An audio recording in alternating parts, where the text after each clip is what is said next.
Buenos días, hermanos y hermanas.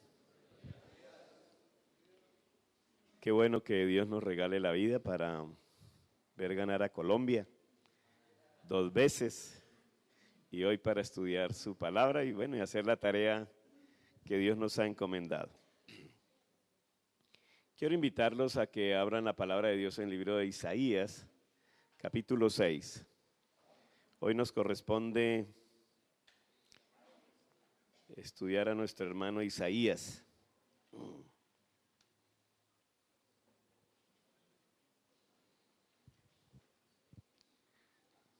Isaías capítulo 6. Vamos a leer del versículo 1 al 9.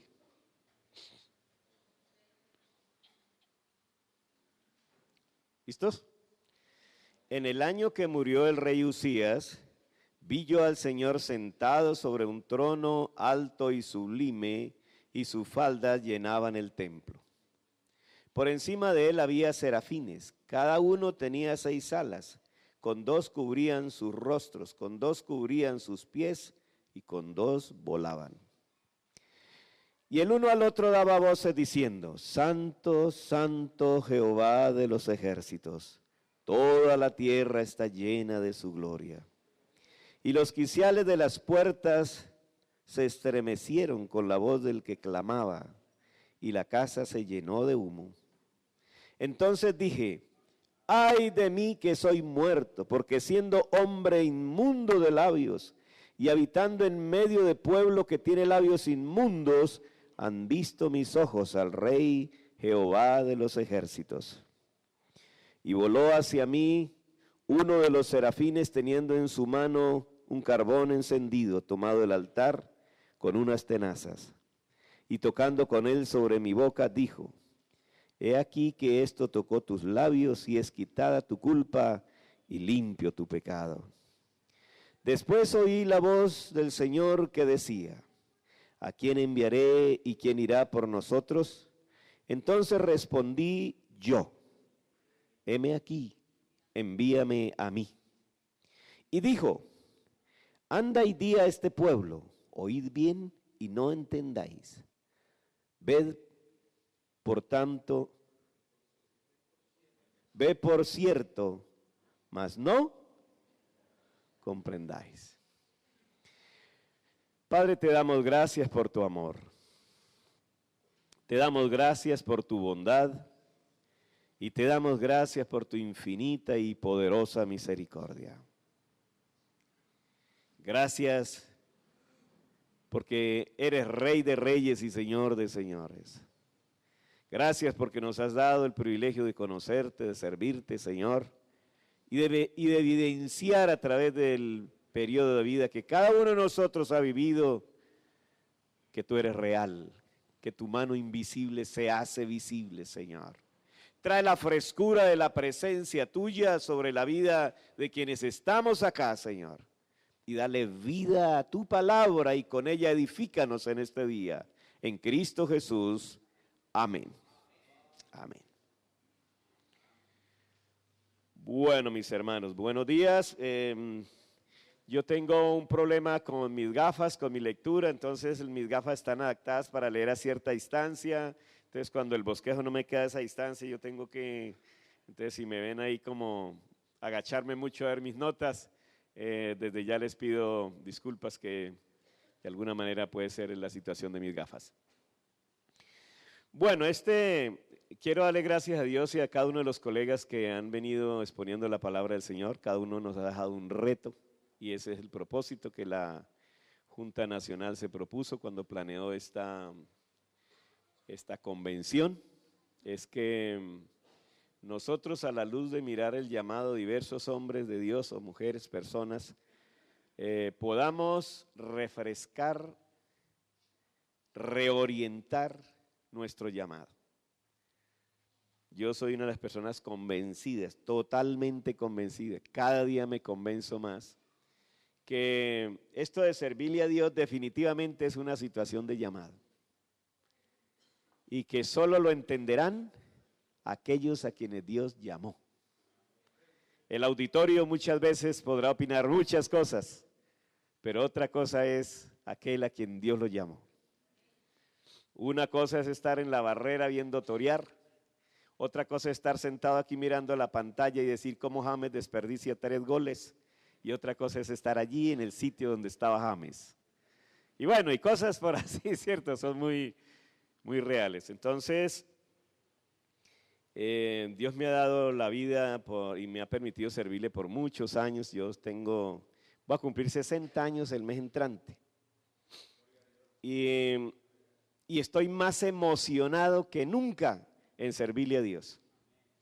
Yo he escuchado colegas que dicen, ay, gracias a Dios, ya me pensiono y se acabó este problema.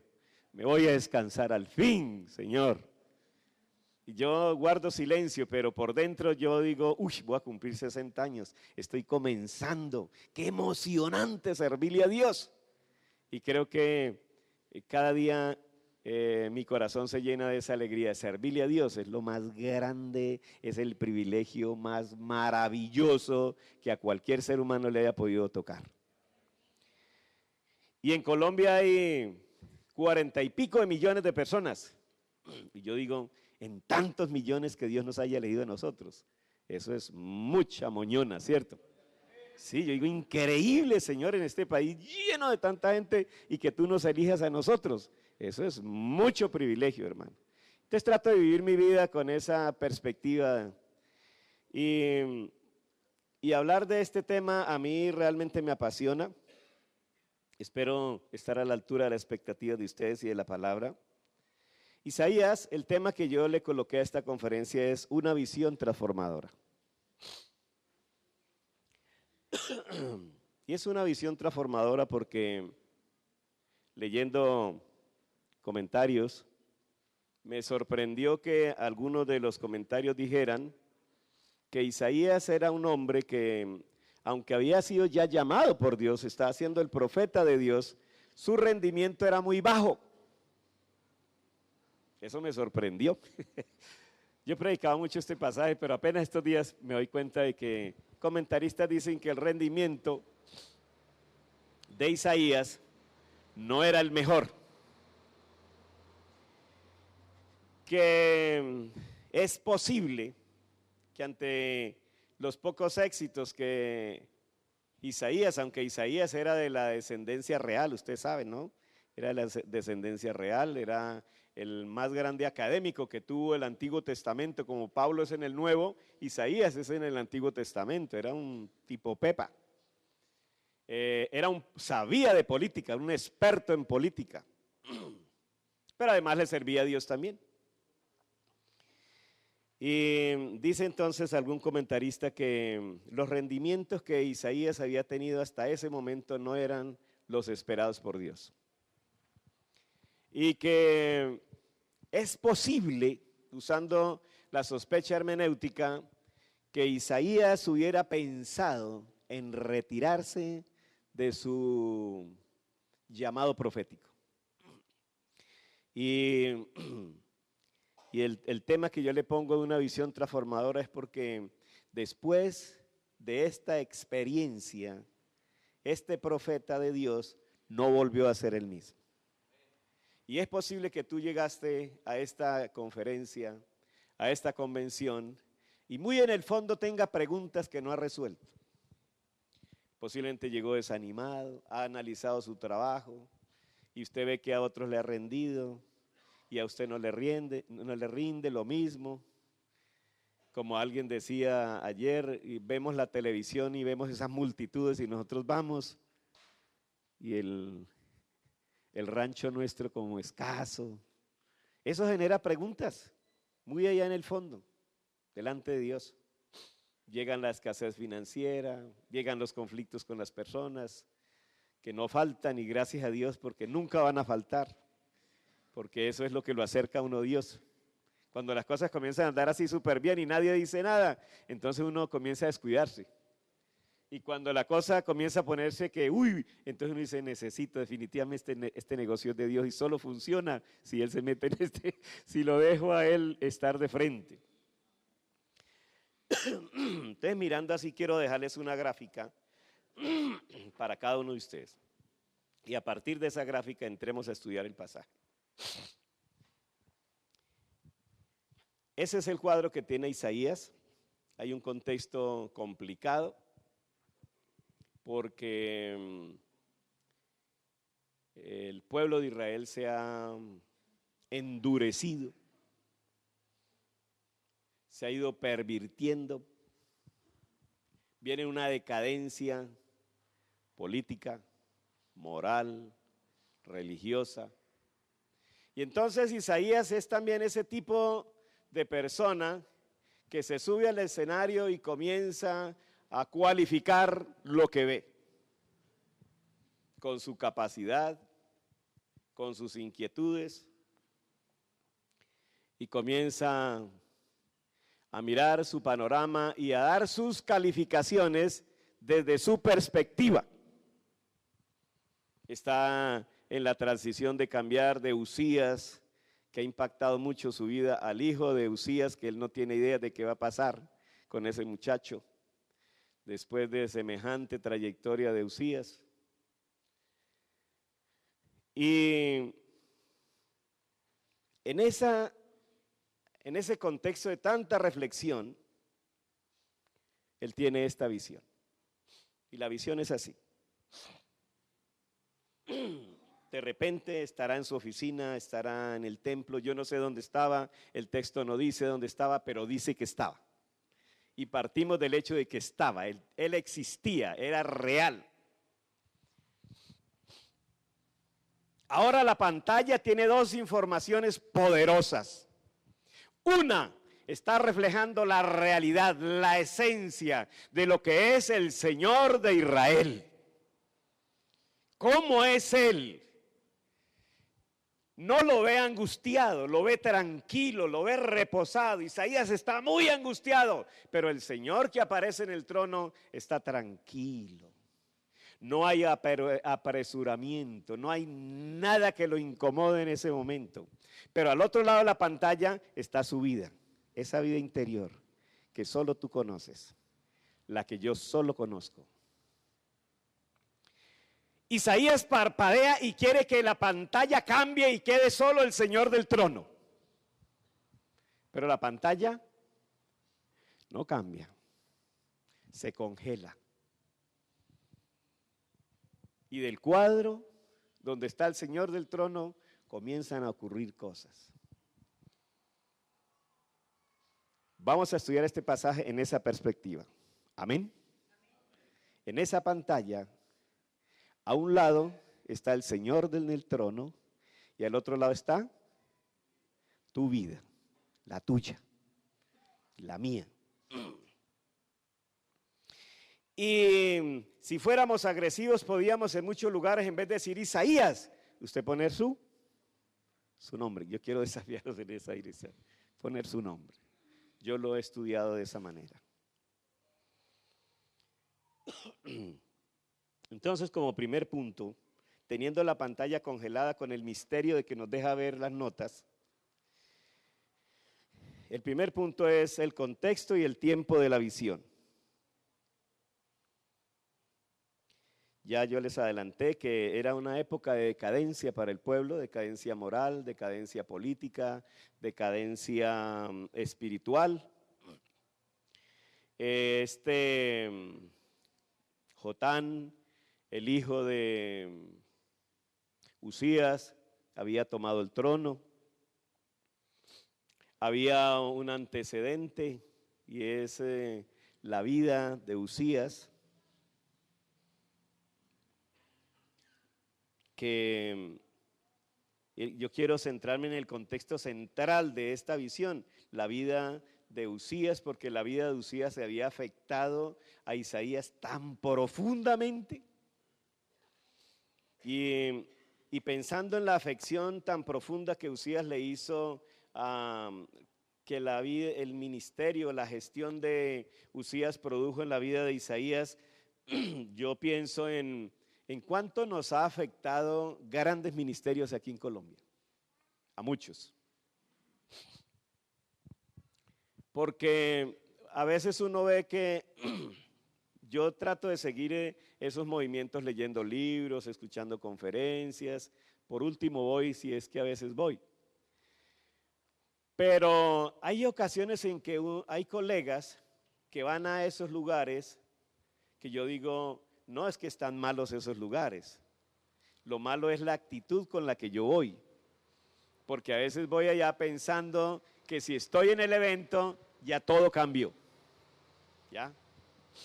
Es posible que algunas cosas cambien. Pero muy en el fondo, el problema, perdón, el problema puede ser mi vida interior y la visión que yo tengo del Señor del trono. Y hasta que eso no cambie, usted puede ir a muchos lugares, pastor. Puede pedirle a mucha gente que lo ministre. En algunas ocasiones se caerá, en otras no se caerá. Pero hasta que las cosas no cambien de adentro hacia afuera, posiblemente muchas cosas no van a cambiar. Isaías se había estancado porque en su vida interior había cosas que no estaban bien. Pero Isaías no tenía conciencia de esa realidad. Porque poco nos preocupamos para mirar hacia adentro. La preocupación, tristemente, donde el poder de las tinieblas nos apura a nosotros, es para mirar hacia afuera, para calificar al otro, lo que el otro está haciendo, pero no para mirar hacia adentro lo que yo estoy haciendo y cuantificarlo o cualificarlo de acuerdo a cómo califico a los que están afuera. ¿Está bien? Pero como esto es algo misterioso y sagrado y espiritual, Dios no respalda muchas cosas, porque Él respalda a partir de la esencia de la vida de lo que somos. Él fluye, actúa es a través de la vida que nosotros vivimos. Entonces, Uzías, en Segunda de Crónicas, capítulo 26, para que ustedes lo busquen y lo lean, es un hombre impactante. Es un rey que hizo cosas espectaculares en el pueblo de Israel. Llega al trono siendo un adolescente. Y dice que lo primero que hizo este hombre allí en el trono, mientras tenía ese cargo, fue buscar a Dios y acompañarse de gente que buscara a Dios. Y mientras él lo hizo, dice la Escritura que Dios lo prosperó y lo hizo altamente poderoso. Y lo prosperó de tal manera que este hombre hizo una reforma agraria, posicionó económicamente al pueblo, hizo una reforma militar, desarrolló una ingeniería militar a alto nivel en aquella época, constituyó un ejército poderoso, tenía 2.600 comandantes que comandaban 307.000 hombres poderosos en batalla. Con esos hombres, con esas personas, Uzías destapó. Déjame destapar. Gracias.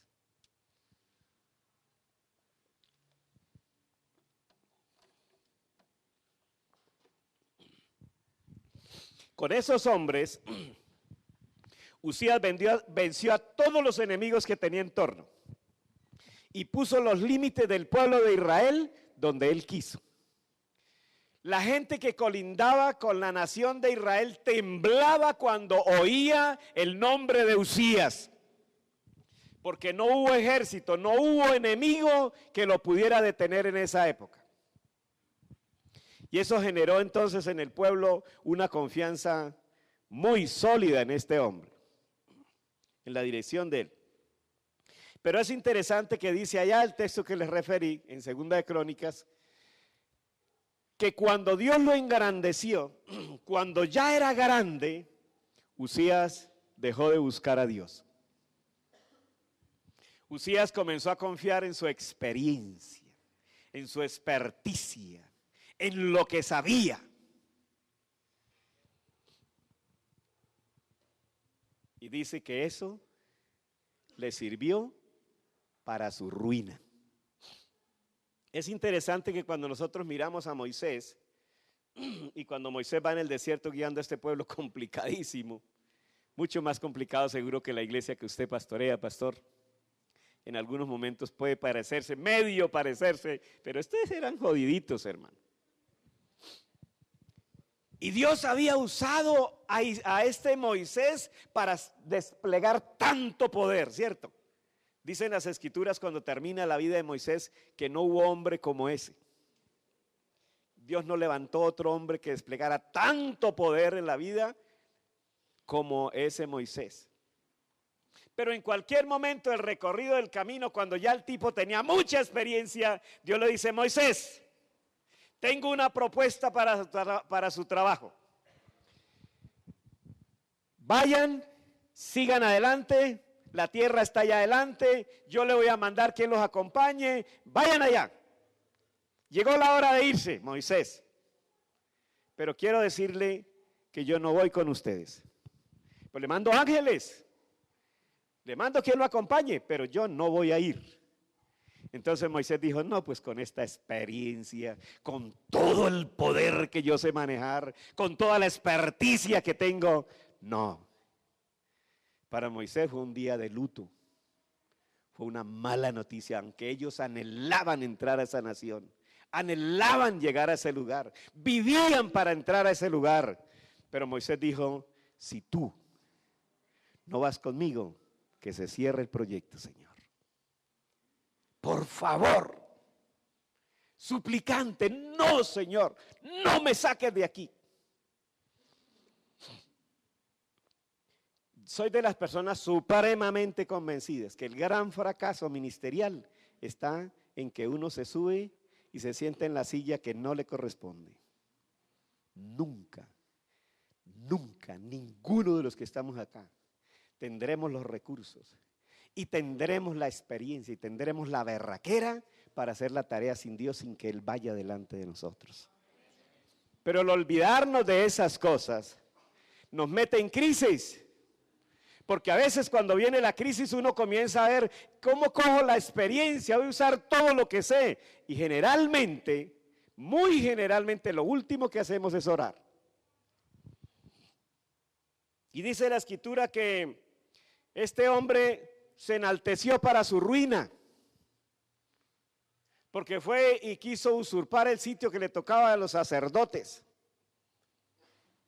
¿A cuánta gente afuera le fascinaría el trabajo que hacemos los pastores, no? Y uno encuentra en la congregación a esos hermanos que hablan con prepotencia y dice: sí, si yo estuviera allá. Es más, en la calle hay gente que dice: la mejor empresa para conseguir plata, poner una iglesia. Eso se llena una plata enseguida. Cuando a mí me dicen así, yo le digo: venga, está perdiendo el negocio, hermano. Debía comenzar ya, para que usted sepa que sabe estar allá. Y mire que todos esos comentarios lentamente nos hacen daño a nosotros. No hay imposible, hermano querido, para el hombre y la mujer que se sujetan a Dios, a hacer la tarea de Él con una visión clara en el Señor que está en el cuadro. Clarito, ¿cómo es Él? Porque Usías se olvidó, Usías no vio ese cuadro y Usías se creyó que Él era el Señor. Y cuando se creyó que era el Señor, se entró allá al lugar santo, al lugar que no le correspondía, pero allá había un hombre de Dios que no le temblaron los pantalones para decirle: Señor, qué pena, usted puede saber mucho, usted podrá tener el ejército que tenga, usted habrá podido poner los límites de la nación donde sea, pero este lugar es prohibido para ti, señor Usías, por tanto, sal de aquí. Y hágalo por su vida, por favor, salga rápido. Usías pudo haberlo mandado a decapitar, ¿o no? Claro, tenía el poder, los reyes tenían la vida de la gente en las manos. Pero este sacerdote sabía que lo habían puesto allí. Él tenía el cuadro del trono más claro. Y dice la escritura que este hombre se enfureció ¿Cómo que un triste sacerdote, un simple sacerdote le va a decir al rey Usías que se vaya de ese lugar? Y dice la escritura que cuando él se indignó, hay un comentario que dice que se rompió el techo y una luz le pegó en la frente a Usías y quedó leproso. Ahí estaba quien le servía ese miserable sacerdote. El Rey de Reyes, el Señor de Señores. Tú le debes servir a Dios con esa conciencia, hermano. Que le sirves a Dios. Y que a su tiempo Él saldrá en tu defensa. Amén. A veces se demora, pero se pronuncia. Hace años yo tenía conflictos con algunos pastores. Y estamos reunidos con la junta y uno de ellos y miembros de la junta de él. Entonces el pastor decía, hermano, es que yo he decidido irme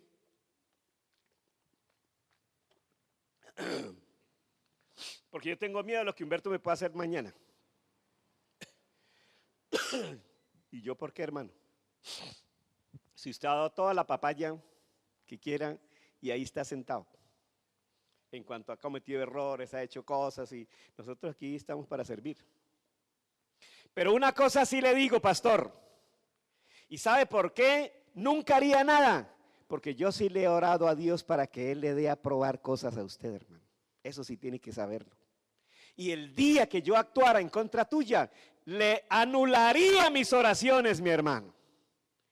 Y quiero que sepa delante de sus diáconos que un día Dios te va a tocar. Yo no sé cómo va a ser, pero espéralo.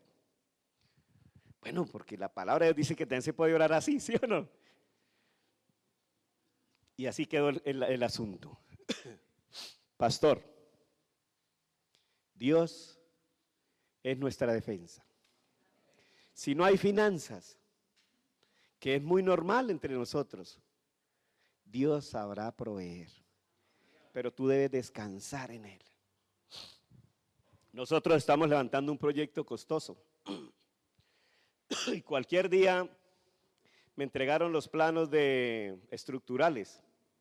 Y por una experiencia del pasado, yo no corrí a curaduría a llevarlos porque esa experiencia me dejó una marca amarga. Y yo dije, antes de llevar esto a curaduría, yo tengo que saber qué fue lo que me entregaron.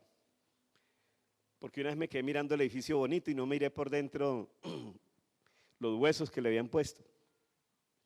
Entonces puse un grupo de personas expertas, analícenme los costos de los pilotes de este edificio. Echaron 2 días las personas haciendo el estudio. A los 2 días me llamaron y me dijeron, hermano, esos pilotes, 70 pilotes para comenzar a echar las bases del edificio, apenas para comenzar a echar, para mejorar el terreno, valen 1.600 millones de pesos. Hermano, yo no dormí 2 noches, porque yo les he dicho a los hermanos que ese es un proyecto que Dios nos entregó para hacer. Y con esa noticia nosotros no lo podemos hacer. Tenemos que irnos a otro lugar a hacer cualquier cosa. Y entonces yo entro en crisis. ¿Dios de verdad me habló o yo me emocioné y le mentí a los hermanos? Me apresuré, Señor, y entré en esa crisis. Porque mientras leo la palabra yo digo, qué susto suplantar a Dios. A mí me aterra cuando la gente rápidamente dice, así dice el Señor. Dios le habla mucho a mi esposa en ese sentido. Ella me dice, mire, Dios me está diciendo que le diga esto a tal persona. Yo le digo, vuelva y ore. Esté segura. Y búsquelo a solas y dígale. Porque no podemos ir a decir, así dice el Señor, si Dios no ha dicho así. Yo fui una vez a predicar en un lugar y estaba predicando así, a mitad de predicación se paró el pastor y se puso allá en la mitad y dijo, venga pastor, deme una palabra, hermano. Deme una palabra, hermano. Uy, yo quedé frío, hermano. Una palabra. Y él ahí entusiasmado, dame una palabra, pastor. Y yo miraba a los hermanos y los miraba a él y yo, ¿qué le digo? Si Dios no me ha dicho nada, ¿sí? Pero él esperaba que como yo era el presidente, dijera, el Señor te dice. Entonces le venga para acá, pastor. Señor, bendice al hermano, de acuerdo a lo que tú lo pusiste aquí, prospéralo, guárdalo, amén. Y él se quedó triste. Yo era podido encarretarlo y decirle, pastor, Dios te dice, congregación, este es el siervo de Dios. Eso es verdad que Dios lo habla, pero a mí no me lo había hablado. ¿Sí me entender? Yo no estoy diciendo que eso es cierto. Ocurre, hermano, porque a mí me lo han dicho. Pero a mí no me lo había dicho el Señor. Entonces, ¿qué pasó? Frente a esa cosa tan dura, fue un tiempo muy difícil. Y yo comencé y cité gente a orar a las 5 de la mañana, de 5 a 7. Vamos a buscar al Señor. Señor, yo necesito que tú me aclares esta situación. Y yo estoy en condiciones de pedirle perdón a la comunidad y decirle, yo los engañé. Eso era una cosa mía, hermanos. Perdónenme. Y si no es así, Señor, muéstranos la luz, pero rápido. Y comenzamos a orar y comenzamos a orar 20 días. A los 20 días dije, Señor, voy a comenzar a actuar. Me fui a buscar un amigo y le dije, recomiéndeme los mejores ingenieros. Me recomendaron gente de Medellín, me recomendaron gente de Armenia y comencé uno por uno. Los de Medellín me dijeron, vale 4 millones revisárselo y después miramos qué es lo que hay que hacer. No me sirve. Llamé a otro y me dice, yo no reviso proyectos, yo solo arranco de cero. Llamé a otro y me dice, yo no reviso proyectos, yo arranco de cero. Llamé a otro y no me contestó. Llamé el último que me quedaba. Y me dijo, yo puedo ir a mirárselo ahora y miramos a ver qué se podía hacer. Y el hombre vino, se sentó con nosotros, me preguntó cuánto habíamos pagado y me dijo, yo se lo reviso. Y se lo diseño de nuevo, esto sí tiene arreglo. Claro que tiene arreglo. Y se comprometió a hacerlo. A los 15 días me llamó, un domingo. Venga a mi casa y me mostró. Y él me dijo, esos pilotes le valen a usted en promedio 250, 300 millones. De 1.600 millones a 250, 300 millones, volvió a vivir el proyecto. Sí era de Dios, Señor. Y ya estamos trabajando, hermanos. ¿Me van a entender? Entonces yo digo, tenemos que depender de Dios, colegas. ¿Sí? Sinceramente, sinceramente. Pero una cosa es hablar y otra cosa es estar allá en la candela, hirviendo en la cosa, mis hermanos. Bueno, vamos rápido porque no hemos comenzado. Y tengo 20 minutos para terminar. ¿Se pueden imaginar la carrera que vamos a tener de aquí en adelante? Bueno, el tiempo de la visión. El tiempo de la visión es cuando muere Usías, ¿ok? Ese es el tiempo. Cuando muere Usías, entonces Usías se revela con este pobre sacerdote que tenía claro que Dios lo había llamado y entonces el tipo queda leproso y los leprosos tienen que irse fuera de casa. Eso le costó el trono al hermano Usías y le tocó irse a vivir en una condición fea y allá murió, en esas condiciones murió. Por atreverse a desafiar a Dios, por querer tomar un lugar que no le correspondía. Porque nosotros necesitamos, pastores, cada día me convenzo también que nosotros necesitamos en la iglesia que se levante un liderazgo que trabaje finanzas, otro que trabaje la parte, es que con eso de la teología del trabajo uno queda sin palabras a veces, ¿no? Pero como que haga la evangelización, el discipulado, la oración. Necesitamos gente allí. Pero a veces no valoramos, ni animamos, ni le damos participación a la gente que sabe producir dinero. Y necesitamos plata. ¿Sí? Entonces tenemos que hacer un equipo así. Con gente que diga, venga, yo sé cómo se hace el dinero. Venga y hágalo sanamente, de la mejor manera. Y vamos a trabajar hombro a hombro. Porque es la manera como Dios provee, porque nosotros no podemos producir toda la situación. Entonces, muere Usías e Isaías está en una tremenda crisis, porque el ministerio de Usías generó un trauma psicológico en la vida del profeta Isaías, y ahora se lo voy a demostrar.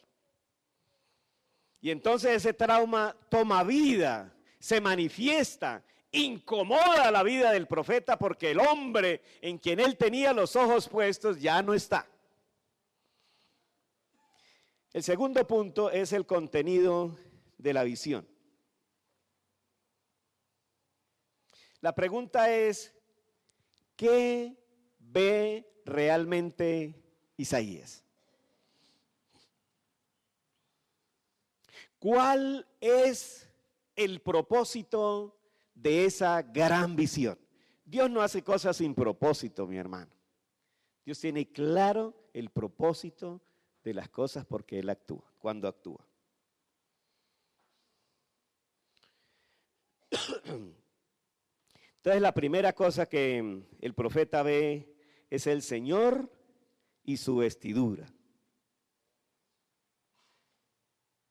Describe la majestad de aquel que está en el trono. ¿Sí? Dice que vi un trono. ¿Cómo era el trono? ¿Sabe qué es sublime? Sublime. Sublime, sublime. Es algo espectacular. Es algo que no se puede describir más que decir sublime. Eso es algo que se siente, hermano. Eso es como hacer el amor con su señora. Y cuando llegan al orgasmo los dos, descríbalo con palabras. Póngalo en una hoja. Eso se siente, ¿sí o no? Se disfruta, eso se llama sublime.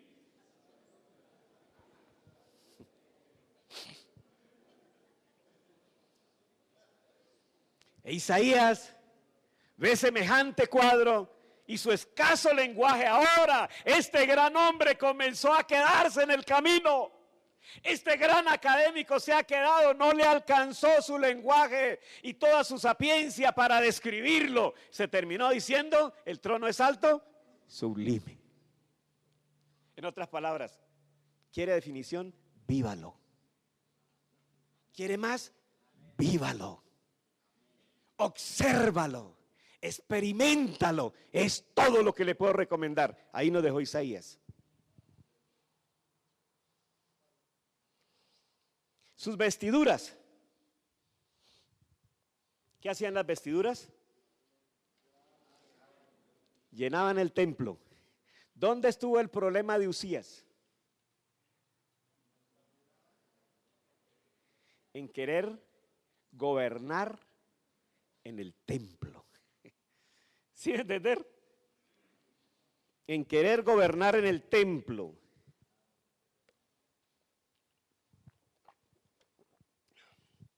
Usías sentía que el templo estaba huérfano si él no iba allá, si él no hacía el sacrificio. Y esa es la visión de aquel que ya no está en la presencia de Dios. ¿Ok? Entonces cuando el hermano, cuando la hermana se levante y comience a darle esos calificativos, a hacerle esas apreciaciones, usted debe entender que esa persona necesita acercarse a Dios. Y entonces nosotros nos agarramos, ¿cierto? Pero hay un cuadro que me impacta demasiado a mí. Es cuando Pedro hace la pesca milagrosa con el Señor Jesús. Y están en un evento muy laboral, ¿sí? Muy laboral. Y Pedro logra hacer la pesca que nunca se había imaginado, lo que había soñado, pero que no la había visto. Y la hace el día que no es, a la hora que no es, perdón. Lo que me impacta de ese pasaje, de tanto que me impacta, es que cuando ellos llenan las dos barcas y las dos barcas tambalean, de repente Pedro, ¿hacia dónde mira? Allí. Él mira hacia adentro y dice, Señor, apártate de mí. Yo soy un hombre pecador, Señor. ¿Fue así o no? Jesús no le está hablando de pecado, ¿o sí? Pedro, imagínate, mira todo eso, y tan perverso que eres, hermano. ¿Ves todo lo que te tan perverso que eres? ¿Eso le está diciendo el Señor Jesús? Nada. Él estaba ahí. ¿Sí entender? Él estaba ahí. ¿Sabe cómo se nos arreglarían muchos problemas en la iglesia? Trayendo la presencia del Señor ahí. Ahí. Y ahí grita el que sea. Créame, querido pastor, ahí grita el que sea. Entonces nosotros debemos preocuparnos más por buscar la presencia del Señor para que esas cosas se arreglen. Y uno se angustia y la úlcera, ¿cierto? Se les tratando de resolverlo. Ahora cuesta, porque es muy difícil cuando a usted se la montan e irse a orar tranquilo, ¿cierto? ¿O no? No, dígame. Difícil, hermano.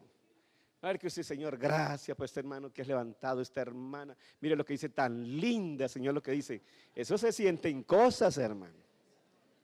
Pero ese es el reto de aquel a quien Dios llama. Es que el que es llamado por Dios es una persona totalmente diferente a todo lo que existe en esta tierra, pastor.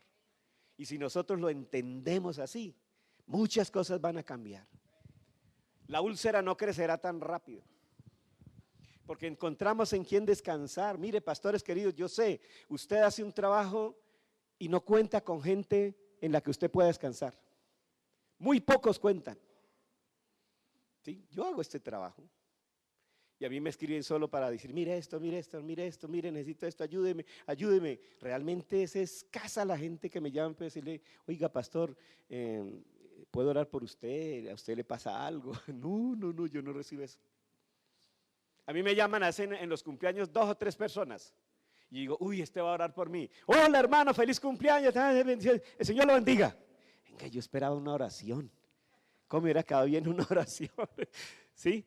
Entonces, esta es una tarea en la que tú tienes que descansar en Él, entender que este es el trabajo de Él, que Dios lo llamó, que yo tengo que tener claro quién es Él y que a la postre Él me va a premiar. Yo lo tengo claro. Pero cuando lo hacemos bien y descansamos en Él, Él nos va premiando aquí, nos va dando bocados. Nos va dando bocados y nos va haciendo entender que esto es bueno también, hermano. Entonces, el problema de este personaje fue el templo. Isaías ve al Señor del templo, está tranquilo, sentado en un trono chévere, sublime, y las faldas de su vestido llenan ni él tiene que ir allá, ¿sí va a entender? Ni él va allá, solo las faldas del que está en el trono lo llenan todo, todo lo llena, para decirnos que no podemos invadir nada de aquello en lo que él ya tiene lleno, en lo que él ya maneja, que eso está bajo su control.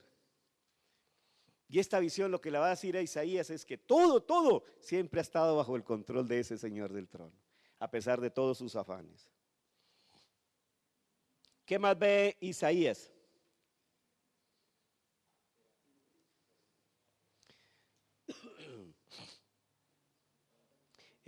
La majestad del trono, pero el Señor del trono está tranquilo, ¿cierto? Está reposado, no hay problema. Pero hay unos servidores, tiene un grupo de alabanza, ¿no? Y aquí podemos hablar un poquitico de los grupos de alabanza. Tiene, que a veces son una bendición o una piedra en el zapato. Yo he escuchado a pastores y voy y comienzan con esos ruidos tan terribles que le vuelan a uno hasta el cabello. Pastor, ¿por qué no le hace bajar el volumen a eso? A esos muchachos, hermano. Esos muchachos. Usted no puede controlar a esos muchachos. Sí, bueno. Y entonces, aquí está un grupo de alabanza. Porque ustedes miran la visión, el Señor del trono no habla. Si tiene un buen grupo de servidores, Él no necesita de hablar. ¿Sí? Y entonces estos personajes que cantan son raros. Tiene una vestimenta toda rara, tiene 6 alas. Isaías nunca se ha imaginado. Nosotros cuando nos imaginamos que algo tiene alas, ¿cuántas son? 2, ¿cierto? Pero Dios, cuando nos da visiones, nos rompe todos los paradigmas. ¿Sí? Así que si usted quiere ver cosas nuevas, tiene que asegurarse de que Él le hable, porque Él nos dice cosas nuevas. Entonces con 2 cubrían sus pies, sus alas, su rostro. Habla de la santidad, habla de la preparación, de la dignidad que deben tener los que le sirven a Dios. Y con 2 volaban. Y ese hecho de volar nos dice a nosotros que no solamente los servidores de Dios tienen que tener una vida de integridad, sino que deben actuar rápido, rápido. El mundo se nos pierde. Gente se va todos los días al infierno. Se necesita hombres y mujeres que vayan rápido. Se necesita de nosotros que nos paremos y vayamos rápido, que volemos. El concepto de volar tiene una connotación y una denotación. Volar es alzar y ya, pero la denotación es hágalo rápido, hermano. Lo que le entregaron a hacer, hágalo rápido, no lo demore, por favor.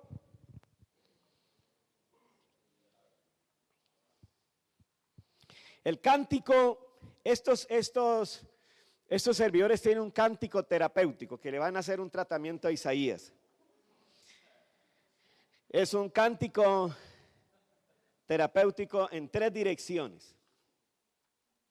Ellos dicen 3 cosas importantes. Ojalá que eso le sirva a usted esta mañana. No olvide que en la pantalla está usted congelado. No se olvide de mirar su vida de vez en cuando mientras vamos hablando. La primera cosa que ellos dicen es santo, santo, santo. ¿Qué es santo? Separado, elegido. ¿Sí? En la mente de Isaías, el elegido, la crisis de este hombre estaba en que para Isaías el elegido era Uzías. Y Uzías ha acabado de morir. Y él entra en esa crisis de análisis para ver cómo concuerda estas cosas. Y entonces estos mensajeros, está el cuadro, ya está el Señor del trono tranquilo. Y entonces los cantantes le dicen a Isaías, el elegido de Israel es el que está en el trono. Míralo a él. Defínelo bien.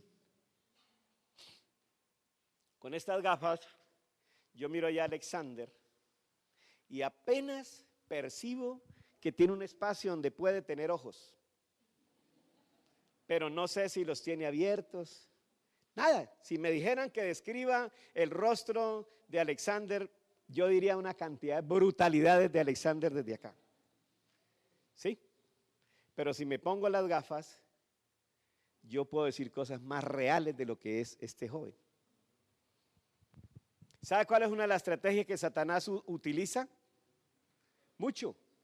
Es distorsionar nuestra visión de Dios. Que nosotros creamos en Él, pero no lo veamos bien. Satanás dice, así están bien. Esa es la gente que yo necesito, la que se para a hablar de Dios y dice un poco de brutalidades. ¿Sí? No dice lo que es porque Él no lo está viendo bien.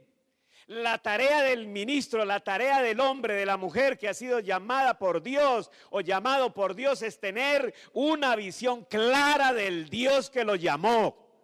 Tener claramente definido cómo es Él, cómo actúa Él, cuándo y por qué lo hace. Eso es lo que nos empodera, eso es lo que nos hace productivos, eso es lo que rompe lo imposible, la visión que tú tengas de ese maravilloso ser. Pero Isaías se había desviado. Hace años en Cali se cayó un avión, 160 pasajeros. Era un avión nuevo. ¿Sabe por qué se cayó? Porque cuando se acercaron al aeropuerto, la torre de control le dijo que apretara el botón R y el avión tenía 2 botones R, uno con mayúscula y uno con minúscula. Y el de mayúscula era para aterrizar en Bogotá y el minúscula era para aterrizar en Cali. Y el piloto, despreocupado, apretó el botón R mayúscula y el avión arrancó para Bogotá. ¿Me va a entender? Pero estaba en Cali. Y él hundió el botón y se quedó tranquilo, se pusieron a charlar. Cuando miraron la pantalla, estaban frente al cerro. Y entonces el hombre coge el avión y le dice, sube nené, sube nené, sube nené. ¡Pum! No subió el nené, porque se distrajo. Y yo digo, si Satanás, mire, Satanás no necesita que usted cometa grandes pecados. Y nosotros tenemos nuestros pecados capitales, ¿cierto? Y estamos a la vista. Si es esto, le cortamos la cabeza. Si no es otro, dejémoslo ahí. Y Satanás dice, esa es la iglesia que yo necesito. Yo necesito desviarlo del camino un poquitico. Que en el camino habrán muchos cerros para que se estrelle. Segunda cosa. Este cántico terapéutico le trata otra cosa a Isaías. Jehová de los ejércitos. ¿Quién era el hombre de los ejércitos para el hermano Isaías? Usías. Y ahora estos cantantes le dicen, este es el Señor de los ejércitos. Usías era un pálido reflejo del Señor del trono. Ahí está. Israel no está desprotegido. Tú, hermano y hermana, no estás desprotegido. Haz el ministerio, busca al Señor. Dios hace producir el desierto, pastores. Hay evidencias, Dios hace producir el desierto. Él saca de donde no hay nada, Él lo hace. Las Sagradas Escrituras están llenas de esas evidencias. Tú debes creer, debes caminar, pero con los ojos puestos en Jehová, Él es el Señor de los ejércitos. No habrá nadie, un misionero que le dijeron, sálgase de la China, yo no sé dónde, porque la guerra lo va a tomar y lo van a matar. Entonces la misión americana le dijo, se sale por favor, rápido. Y este misionero mandó una carta diciendo, yo soy inmortal hasta que termine de hacer la tarea que Dios me mandó a hacer aquí. Así que no me voy. Yo me voy de aquí el día que termine mi tarea. Y el día que me quiten la vida es que ya terminé la tarea. ¡Wow! Y el tipo no se fue. Se quedó y lo mataron. Se quedó haciendo su tarea. Es la visión del que está en el trono.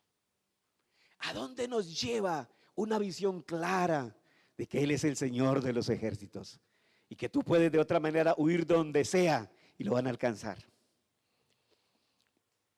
La tercera cosa, toda la tierra está llena de su gloria.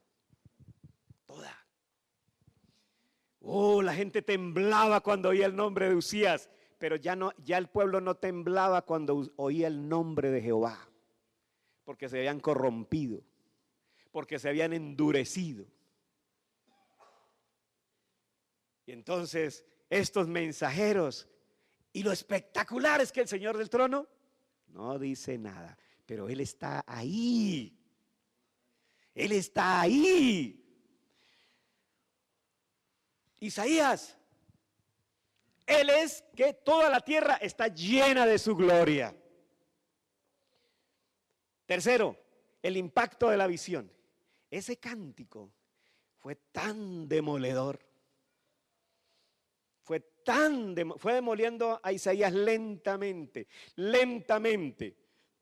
Y el impacto de la visión está en el versículo 4, ¿cierto? Dice, y los quiciales de las puertas se estremecieron con la voz del que clamaba y la casa se llenó de humo. ¿Qué quiere decir esto? Esto es un cuadro que uno lo puede mirar también desde la psicología. Este es un cuadro que habla de la vida interior de Isaías. Mientras Isaías veía eso, mientras Isaías escuchaba ese mensaje, mientras se lo repetían y se lo repetían y se lo repetían, la vida interior que estaba allá en la pantalla comenzó a estremecerse. El mensaje, el propósito de esa visión era modificar ese cuadro de pantalla en la vida de Isaías. Ese era el propósito central. Y el mensaje le daba y le daba y le daba. Y cuando dice, y los quiciales se estremecieron, lo que quiere decir allí es que Isaías se resistió. Y decía, yo soy bueno, yo soy la berraquera. Y Dios decía, lo necesito rendido. A que te rindo, berraquito, a que te pongo al piso. Isaías, no me voy a dejar y no me voy a dejar. Mire, nosotros a veces venimos a reuniones como estas.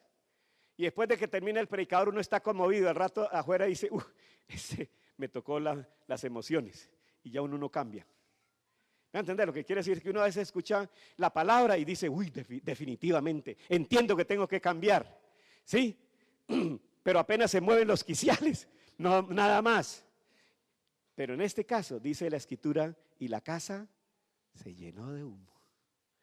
No había poder en Isaías para detener el propósito de Dios. No hay hombre, no hay mujer que pueda detener el propósito de Dios, a lo que Dios te llamó. Y lo que Dios te llamó a hacer, tú lo vas a hacer. Si estás pegado de la mano de Dios, lo vas a hacer. Es posible que se demore, pero lo vas a hacer. Tienes que tener conciencia de eso, hermano.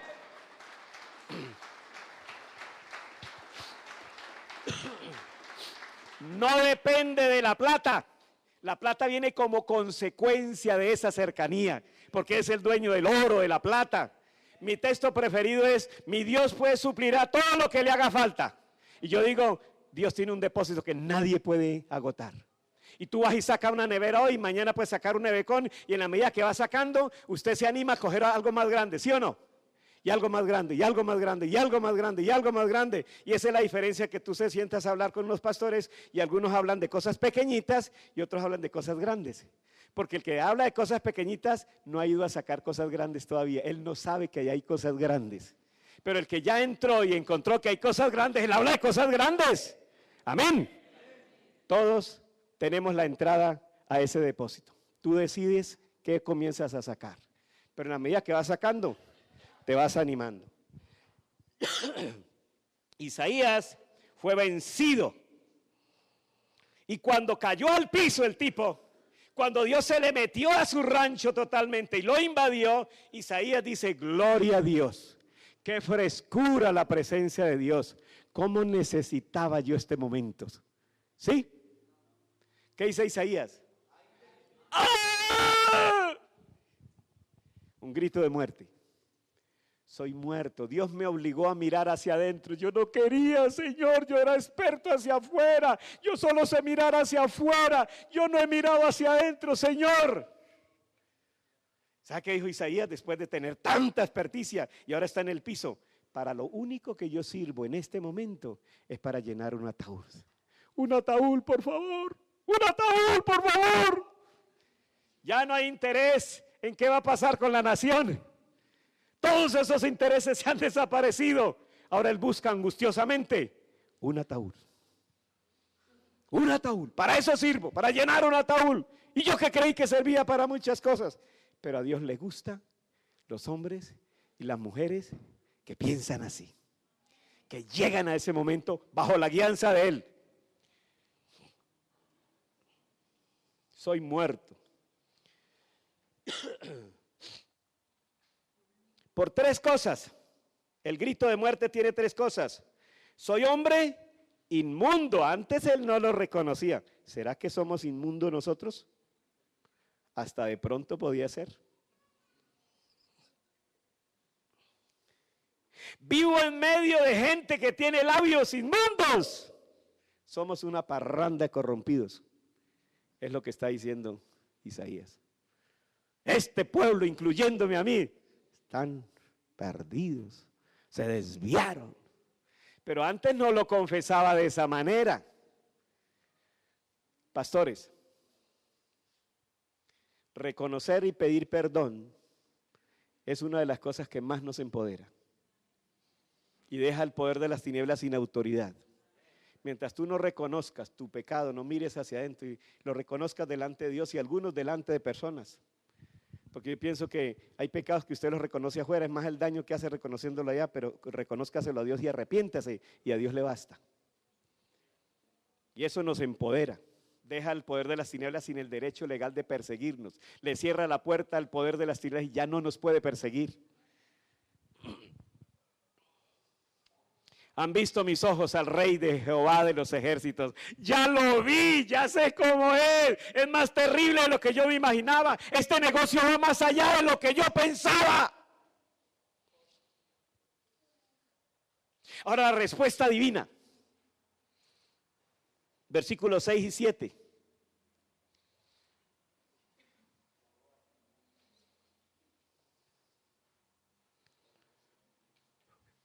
Dios restaura a cada llamado que delante de su presencia acepta su desnudez.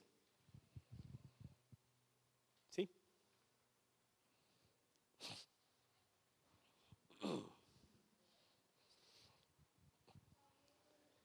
Isaías bajo el fuego del altar. Ese es el remedio, mis hermanos. Y ahora estos cantantes no solo cantan, ¿qué más hacen? ¿Qué más hacen? Vuelan. Vuelan. Y ante la confesión de Isaías, porque evidentemente Isaías estaba a punto de morir y no era mentira, y si no lo auxilian, el tipo se muere porque Dios tiene el poder de quitarnos la vida, no es Usías. Y si nosotros jugamos con estas cosas de Dios, Dios puede ponerle límites cuando usted menos se imagine. Y nadie lo va a detener. Y entonces,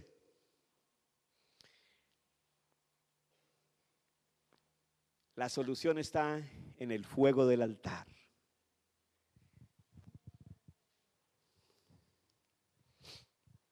La declaración del mensajero es, ¿qué dijo él?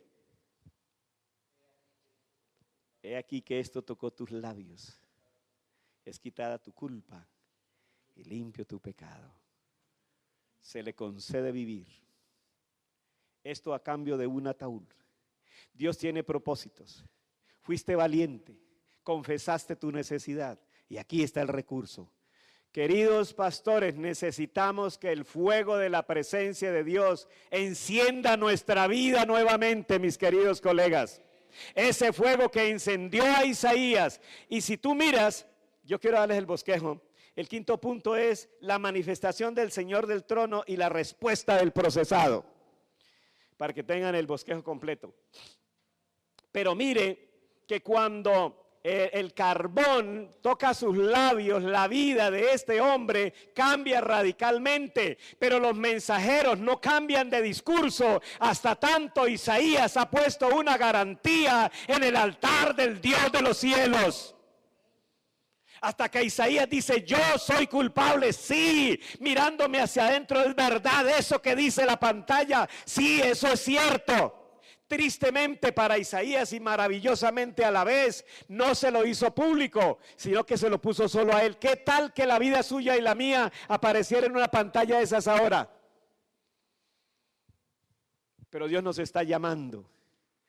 Y cuando él hace esa confesión, le abre el espacio a Dios, el altar del fuego se abre inmediatamente. Los mensajeros están allí, esperando hombres, esperando mujeres que digan, yo soy. Yo me he dedicado a leer biografía los últimos meses. Todas las semanas me leo una biografía de un hombre importante. Y hay uno de ellos que se llamaba Carlos Fines. Y él tuvo una experiencia poderosa de transformación. Era un abogado, recibió al Señor y le daba pena orar en público. Entonces se fue a un monte a orar para que Dios, arreglar sus cosas con Dios. Y cuando comenzaba a orar, dice que cuando se estaba acercando a la presencia de Dios, sentía pasos que venían y él abría y se distraía porque pensaba que lo iban a ver. Hasta que un momento dijo, no importa que me vea todo el mundo, quien sea, lo más importante para mí es hacer contacto con este Dios que me está llamando. Y dice que se puso a orar y pasó horas y horas y el poder de Dios vino sobre su vida de tal manera que a él le dolía el sufrimiento de la gente. Y a partir de ahí Dios le dio un ministerio y una unción a ese hombre que donde iba a predicar esa experiencia que él vivió, la vivían todos los que lo oían, hermano. Y dice que a 2,5 kilómetros, cuando él iba en su carroza, la gente gritaba: perdóname, Señor, perdóname, Señor. Porque eso que había transformado la vida de este hombre afectaba a todo lo demás. Después de tener ese fuego del altar, muchas cosas van a cambiar en su ministerio, pastor.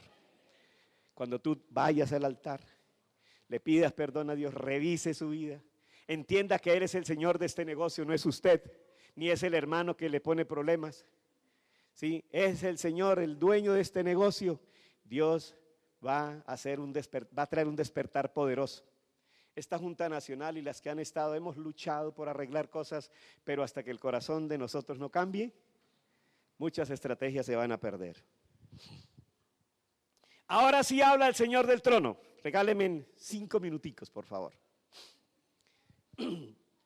Ahora sí habla el Señor del trono.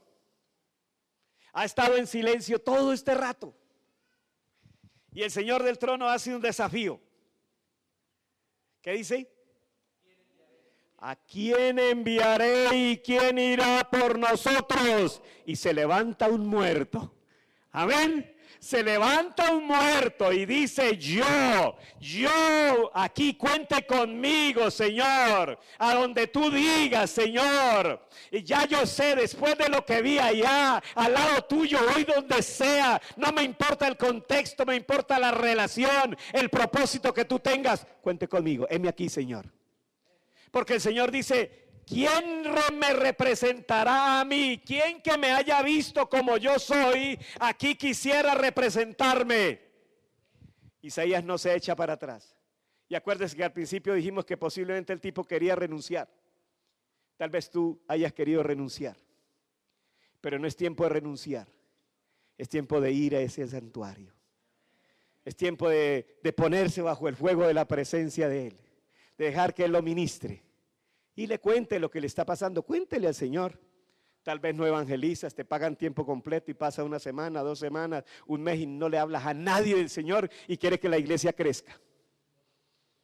¿Sí? No paga los aportes y quiere que Dios le llene de plata. Y eso es una relación directa. ¿Sí? Cosas parecen sencillas, parecen bobadas, pero todo eso afecta a tu ministerio. Te castra para que Dios te pueda bendecir. No, es que no estoy de acuerdo con ese director que cada día me dijo, no estoy de acuerdo con el presidente. ¿Para qué sirve ese concepto? Si allá en el Señor del trono dice: aquí estoy yo, hermano. Un día vendrás aquí. Un día te tendrás que sentar delante de mí y yo te voy a mostrar el libro. Y ese día vas a descubrir que perdiste. Perdiste tiempo. Perdiste un tiempo precioso guardándote tus argumentos. Has perdido mucho tiempo cuando yo te di tanta oportunidad. Querido pastor, querido líder, no pierdas tiempo, busca la presencia de Dios. Desnúdate ante la presencia de Él, ahí están los recursos. Dios quiere hacer algo muy grande con tu vida, con mi vida, con tu familia, con tu iglesia. Él quiere hacerlo y no solo quiere hacerlo, Él puede hacerlo.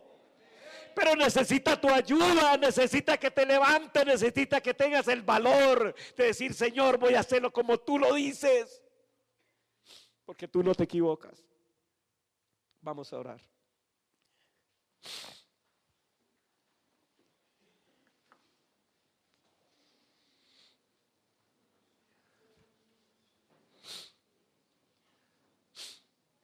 Oh Señor, te adoramos. Adora al Señor del trono. Si quieres venir aquí adelante, ven. Dios siempre ha tomado el altar los que Él necesita. Oh Dios, glorifícate. Glorifica tu nombre, Señor. ¿Cuánto te necesita mi vida, Señor? ¿Cuánto te necesita este pueblo? Colombia te necesita, Señor. Colombia te necesita, Señor. Oh, Padre, te adoramos. Señor, tú conoces nuestra vida. Abre tu corazón delante del Señor. Tú no vas a perder nada. Dile al Señor lo que eres. Tal vez Tal vez tengas que decir, necesito un ataúd, es para lo único que sirvo, pero Dios no quiere eso. Dios quiere llevarte a un ministerio grande de trascendencia. Colombia nos necesita. Nosotros somos la voz del Señor, somos esos mensajeros. Necesitamos asegurar la presencia de Él. Asegura la presencia de Él. Asegúrala allí en el ministerio. Asegura esa presencia para tu vida. Asegura esa presencia para tus proyectos. Asegura esa presencia para tu familia. Guárdate en la presencia del Señor. Es el sitio más seguro para que el pecado no se empecine, no se ensañe de nosotros. Es el sitio más seguro donde sabremos qué es lo que tenemos que hacer, cuándo lo tenemos que hacer y por qué lo tenemos que hacer. Oh Dios, te adoramos, Señor. Mira la oración de mi hermano, mira la oración de mi hermana. A ti te adoramos. Confesamos nuestros pecados. Hemos pecado, Señor. Hemos llevado una vida liviana. Tal vez has llevado una vida liviana. Tal vez tú eres de los que critica solamente. Tal vez tú eres de los que no se rinde al Señor. Tal vez eres de los que confías en lo mucho que sabes. Mire, ríndete al Señor. El Señor sabe todo. Él sabe mucho más. Oh Señor, en este momento te pedimos perdón por todas las cosas que no hemos hecho bien. Y te pedimos que traigas tu gracia, que traigas tu frescura sobre cada vida, que tú rompa velos, Señor. El corazón endurecido de nosotros, perdónanos por tener un corazón endurecido, Señor. Oh, haznos sensibles a la voz tuya. Señor, permítenos mirar hacia el trono. Permítenos tener una visión clara de lo que tú eres. Una visión clara de lo que nos has llamado a hacer. Una visión clara de todo lo que tú quieres que hagamos en este país y a través de esta iglesia, Señor. Bendito eres, Padre. Yo bendigo la vida de estos siervos. Ruego que traigas la frescura de tu presencia, Padre. Oh, una visión transformadora venga sobre su vida. Esa visión del trono, Señor. Abre las ventanas de los cielos y trae recursos espirituales, recursos emocionales, recursos financieros, Padre. En el nombre poderoso de Jesús. Quebranto todo argumento, todo lo que el enemigo haya planeado para perturbar el propósito para el cual cada uno de estas personas, siervos tuyos, ha sido llamado, Señor. Bendito sea tu poderoso nombre. Te adoramos, te bendecimos, Señor. Oh, que hoy marque un día diferente en nuestra vida. Gracias, todo cansancio lo llevamos delante del Señor. Lleva todo cansancio, lleva todo cansancio, lleva todo cansancio.